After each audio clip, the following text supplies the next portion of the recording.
ஆரி work கற்றுக்கிட்ட புதுசுலலாம் 1 மாதம் time எடுத்துப்பேன் ஒரு ப்ளவுஸ்க்கு ஆரி ஒர்க் பண்ணுறதுக்கு. அதுக்கப்புறமா அதையும் தாண்டி யாராவது கஸ்டமர் கேட்டாங்கன்னா, எனக்கு 1 மாத கேப்பில் கொடுங்க அப்படின்னு சொல்லுவேன். அதுக்கப்புறமா வந்து பார்த்திங்கன்னா, 1 வார கேப்பாவது கொடுங்க அப்படின்னு சொல்லிட்டு இருந்த காலம்லாம் போயிட்டு, இப்போது 1 நாள் 2 நாள் கேப்பில் நான் இந்த ப்ளவுஸை தச்சிருக்கேன்.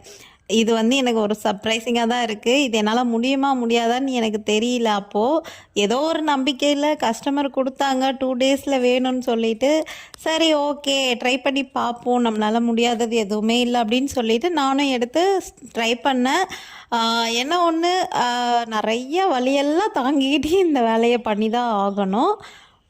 அப்படி இப்படின்னு நகராம, ஒரு நாள் 7 ஹவர்ஸும், இன்னொரு நாள் 7 ஹவர்ஸும் நான் ஸ்பெண்ட் பண்ணியிருக்கேன். ஸோ டோட்டலாக வந்து 14 ஹவர்ஸ் ப்ளஸ் ஸ்டிச்சிங் டைம் வந்து ஒரு 1 ஆர் 1 1/2 ஹவர்ஸ் எடுத்துக்கிட்டேன்.